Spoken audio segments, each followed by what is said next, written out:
白人至上论、种族主义者、特朗普移民政策的坚定拥护者。在美国，任何一个这样的标签都有着政治不正确的意味。而今天我们见到的是身上已贴满这些标签的美国白人 Jared Taylor。在他看来，种族差异是不应该被忽略的事实。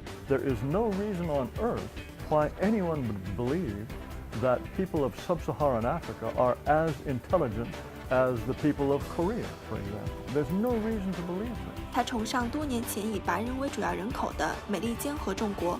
I love the beautiful differences of all human society. And if they're all mixed together, it's like mixing all the colors together. You no longer have colors, you just have this ugly brown goo. 并认为特朗普是拯救白人利益的最后一个希望。I think he has instinctively stumbled onto these ideas. He would probably never say to you, yes, white people have the right to stay a majority in their own country. But I think at some level he feels that. 走进 Jared Taylor， 让我们倾听美国另类右派所反映的不满与焦虑。When people call someone a white supremacist, they're saying that he is mentally unhinged, that he is crazy, that anything he says can be completely set aside. 谈及白人至上主义和种族主义，人们常常会联想到傲慢、情绪化等关键词。Jared 认为这些标签并不符合自己的本意。相较而言，他更愿意称自己为种族现实主义者。Race realism is an acceptance of the biological reality of race. Race is not a social construct.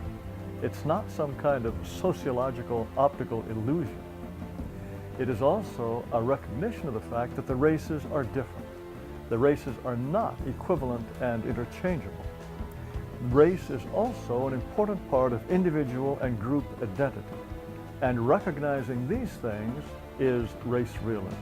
There is no reason on earth why anyone would believe that people of sub-Saharan Africa are as intelligent as the people of Korea, for example. There's no reason to believe this. We have been evolving separately for tens of thousands of years. And would the brain somehow not have been affected by all of those changes? Unthinkable, impossible.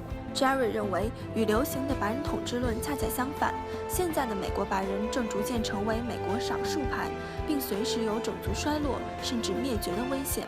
The final goal for me is survival for my people. If the United States continues to import millions of people, most of whom are non-white, and if all the institutions in the United States encourage intermarriage, ultimately there will be no more white people. My people and my culture will go extinct, and no healthy person wants that for his people. Ultimately, white people need some place that is their own. We used to have that in Europe. We used to have that in North America. 面对这样的困境 ，Jared 提出了寻求美国复兴的理念。The Renaissance is a French word that means rebirth.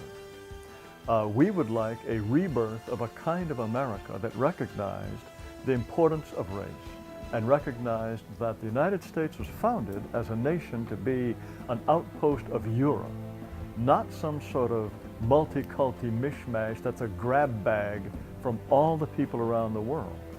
The United States was founded by Europeans with a self-conscious idea that this was to be a nation for white people. And it had an immigration law that maintained the white majority up until 1965. There was nothing wrong with that. All non-white countries take it for granted that their population will remain a majority forever. If China, for example, had an immigration policy that was bringing in millions of Haitians and Mexicans and Guatemalans and Syrians, the Chinese people would never accept such a thing. 与传统美国大熔炉理念不同的是 ，Jared 提出不同种族可以划区域而居。The only solution is some kind of gradual, voluntary separation.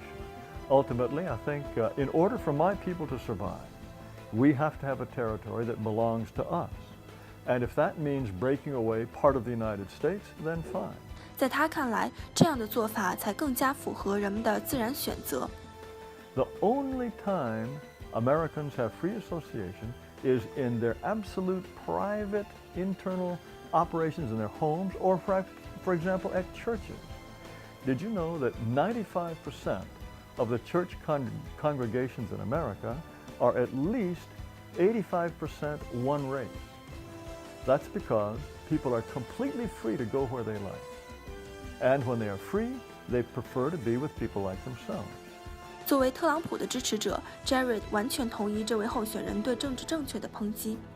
If I were a junior faculty member, or if I were an employee of a large company, and I were saying these things to you, I would be fired immediately. We claim to be a nation that values freedom of speech. Not at all. 而在种族问题上，他认为许多美国人实际上是支持他的。An enormous number of Americans agree with me. And I can tell because I look at what they do, not at what they say. If the neighborhood becomes majority Mexican or black, they move away. If the school that their children are attending becomes majority black or Hispanic, they go to a different school. They know very well that race is important. And when the race changes, everything else changes. They know that. And that's why in their personal lives, they don't celebrate diversity. They don't want to be around this mishmash, this mix of all kinds of people. They want to be among people like themselves.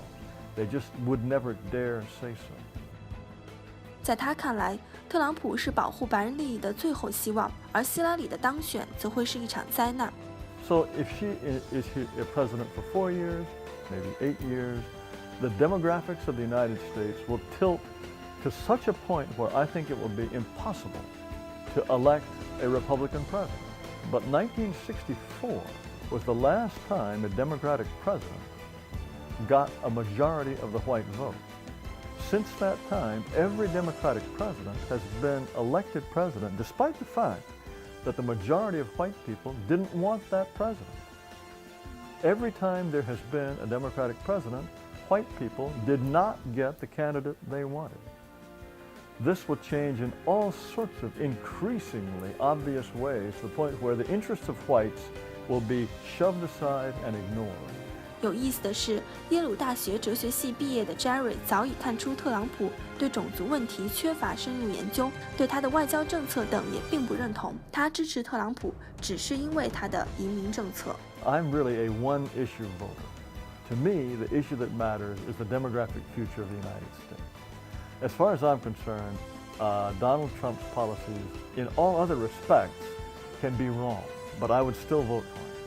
He would probably never say to you, yes, white people have the right to stay a majority in their own country. He might never say that, but I think at some level he feels that. I think all white people at some deep level feel that, and they see that their country is slipping through their fingers.